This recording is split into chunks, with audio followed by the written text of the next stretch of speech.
She sat quietly on the couch, pretending not to see, because they thought she was blind. Her own husband kissed her best friend right in front of her. But what they didn't know was that she saw everything and she was about to teach them a lesson they would never forget. No one suspected a thing, not the staff, not the neighbors, not even her husband. Everyone thought Clara Davis, the billionaire CEO of one of the biggest tech companies in Africa, had gone blind after a terrible car accident. She wore dark glasses, used a cane, and walked carefully around her mansion. For weeks, the news was everywhere. Billionaire businesswoman goes blind after car crash. Clara Davis loses sight, but not her spirit, blah blah blah. But what they didn't know was that Clara could see everything. You know, Clara Davis had always been the kind of woman who gave everything for love: her time, her money, and her heart. At the time she met Daniel, her husband, she was the CEO of the biggest tech company in Nigeria and among the top 5 in Africa. So she was rich, very rich. But Daniel had nothing: no job, no house, nothing. Just a humble man with big dreams. His dream was to travel abroad, further his education, then come back to set up his own company. Clara believed in his dream.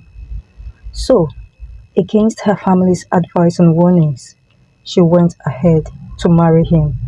She sponsored every aspect of the wedding: the food, drinks, gifts, reception, and they even gave him money to pay her bride price. To her, she didn't marry him for what he had, but for who he was. And as long as he was humble and kind, she was ready to give all to be with him. What she didn't know, however, was that some men are only humble when they have nothing, a lesson she will learn the hard way. After her wedding, Clara started living a happy life with her husband in VI. Despite having more money than her husband, she never raised her voice at him.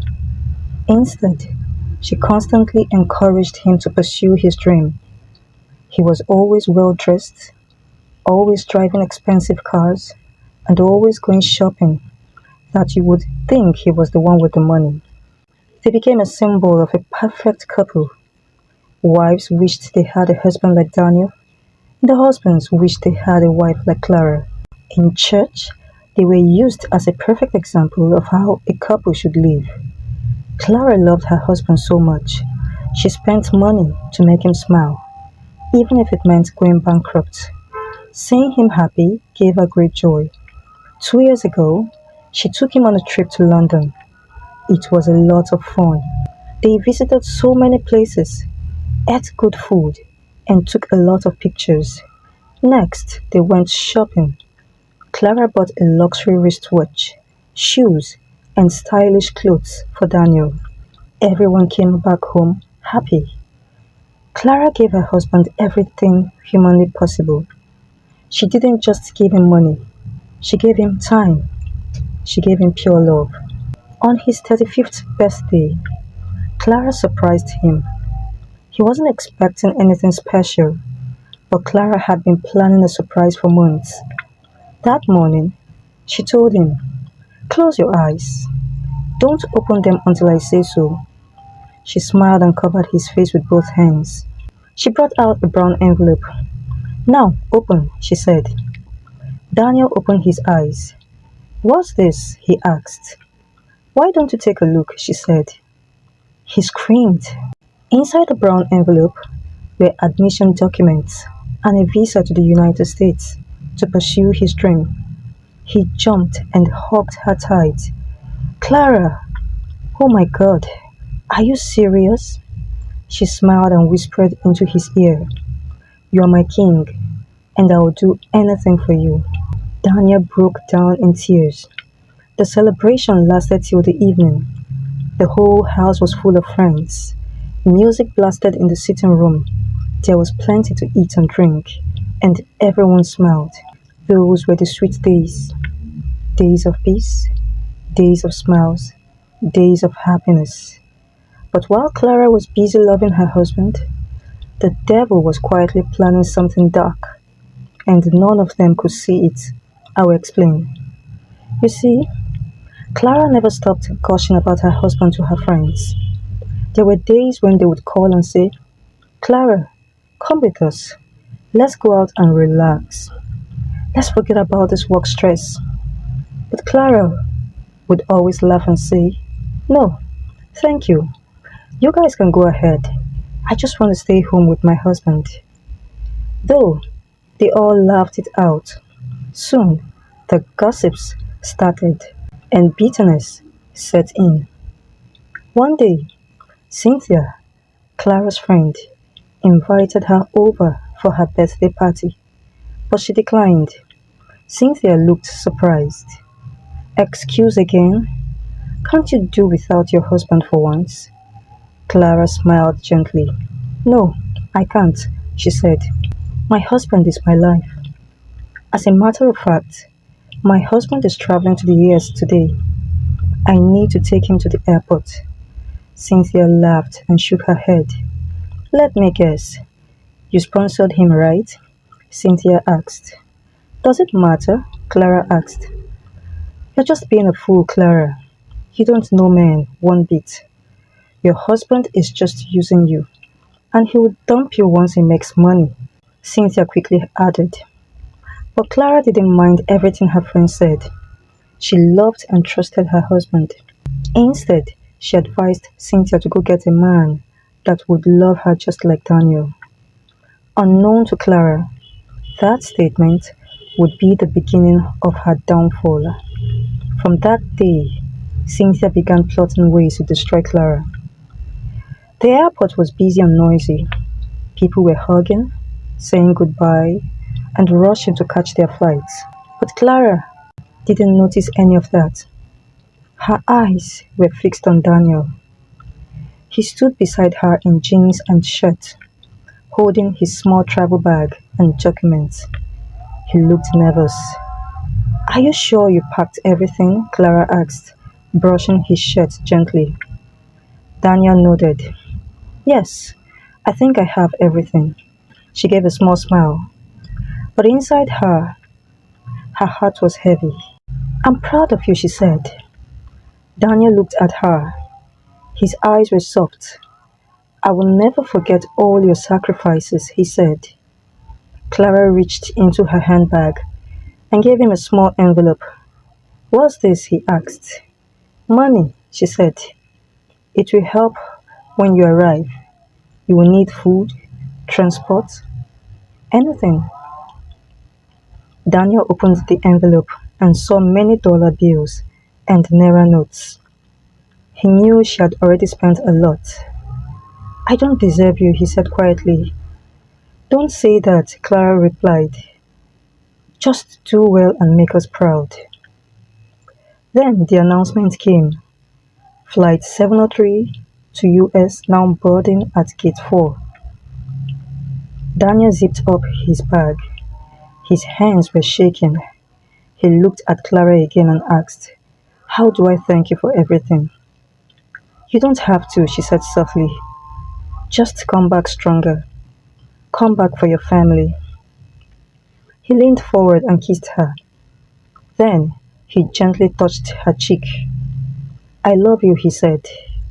I love you too, she whispered. More than you know. He turned to go, but she held his hand one last time. Don't forget me, Daniel, she said, her voice shaking. Don't forget this moment. He nodded and walked towards the gate. Clara stood there, watching till he disappeared into the crowd. Her heart felt like it was breaking, but she stayed strong. She looked up and whispered a prayer. God, please help him. Let him succeed, and don't let him forget me. But again, those were the days of love, the days of peace, days before Daniel returned from the US. That was 6 years ago. The sound of footsteps startled her back to reality. She quickly dropped the phone, wiped the tears that had formed in her eyes, picked up her cane, and returned back to the position she was before Daniel left the room. The message she had just seen on his phone popped up in her memory again. Your son and I can't wait to see you again tonight. I miss your kisses. Your love, Cynthia. Her heart stopped for a moment. Daniel and Cynthia are having an affair, and they even have a child together. The thought of their betrayal cut through her heart like knives. Cynthia had been her friend since university. She was always there, always supportive, always sweet, especially after the accident. She was the one who wiped Clara's tears, who cooked for her, who helped her work. She even said, Daniel is so lucky to have a strong woman like you. Bastard, she thought. No wonder. Shortly after Daniel moved to the US, Cynthia started traveling under the pretense that she was going for business meetings. No wonder. Daniel never wanted her to visit him, saying he didn't want to be distracted. So this was it. They played her like a fool. Bastards, she thought again. On the day of the accident, Clara had overheard Daniel making a call to a strange woman that he had just arrived from the US and he was coming over to see her. Then, she had secretly followed him in her car. Unfortunately, she got hit by a drunk driver. Thank God she didn't die. So it was her friend all this while, her best friend. She will make them pay for their betrayal, she promised. After the accident, Clara had told the doctor about her plan. I suspect that my husband is having an affair. I want to pretend to be blind so I can catch him red-handed, she told the doctor. Can you do that for me? The doctor agreed to help her keep the secret, so he gave her fake medical reports. A few weeks later, she returned home from the hospital in a wheelchair and dark glasses, pretending she could no longer see. At first, Daniel pretended to be kind. He cried and held her hands. He said, We'll get through this, Clara. I will never leave you. But soon, the cracks began to show. He stopped coming home early. He turned off his phone when he went out. He even took money from her personal account without asking. When Clara confronted him, it led to a heated argument. Cynthia, on the other hand, pretended to be helpful. She reminded her to take her medicine. She walked her to bed and covered her with a blanket. One evening, Clara overheard them talking. They didn't know she was standing behind the door. Do you think she suspects anything? Cynthia asked. She's blind. She can't suspect a thing, Daniel replied. Soon, we'll have it all. Just a little longer. Clara's hands trembled. Her knees nearly buckled. She walked back quietly, pretending she had heard nothing.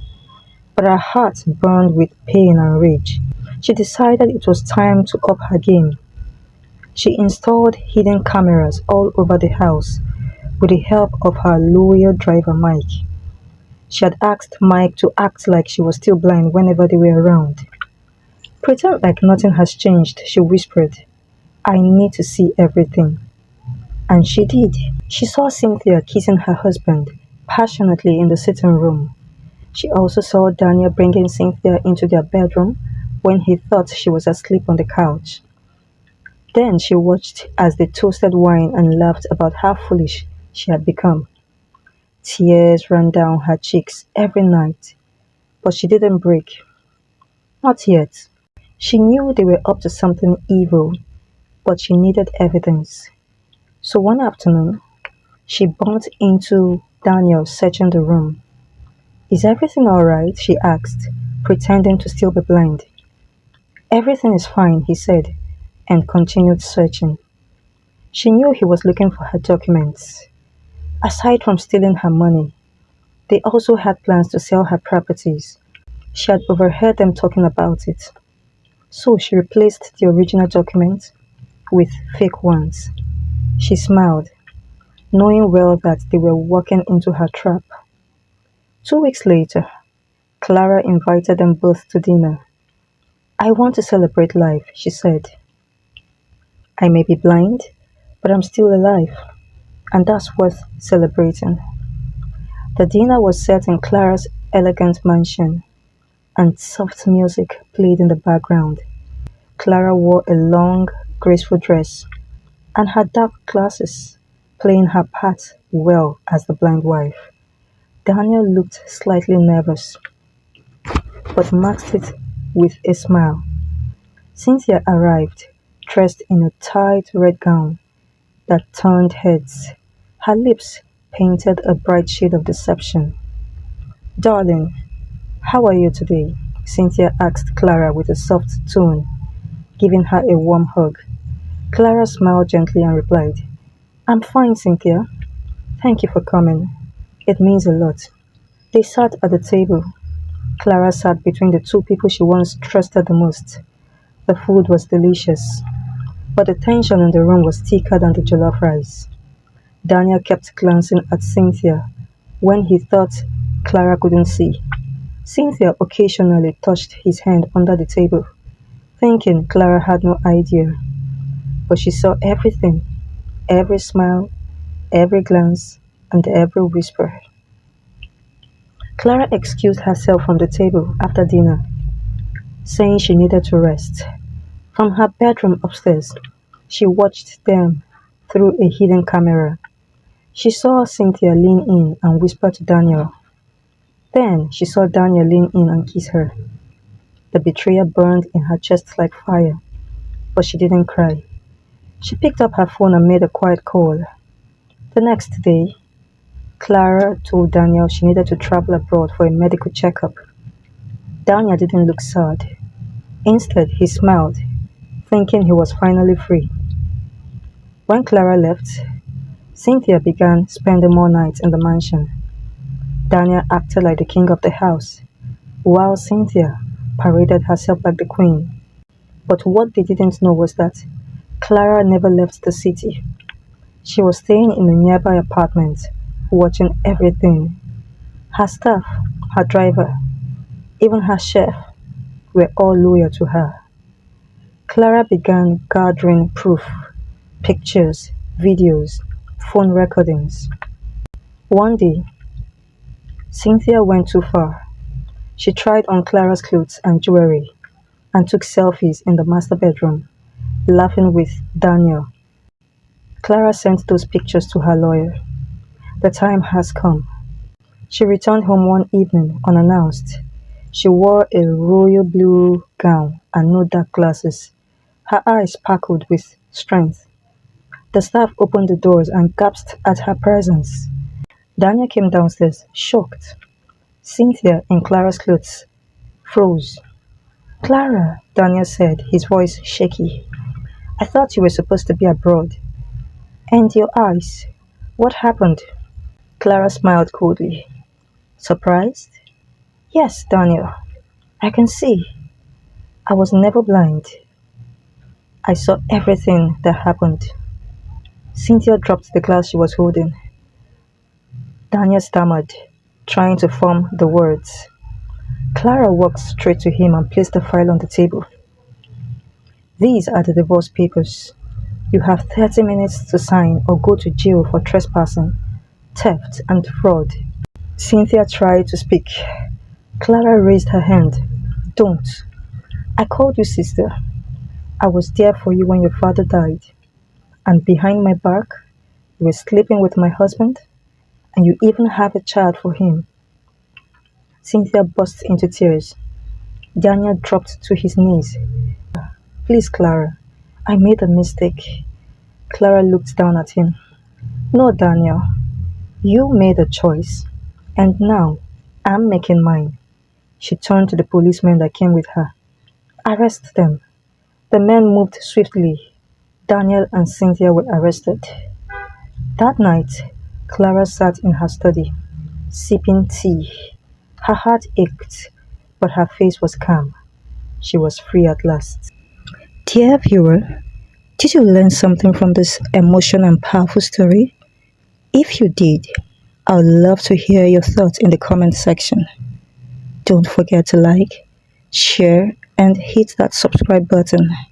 Turn on notifications so you don't miss my next story. Thank you for watching. I love you all. Bye.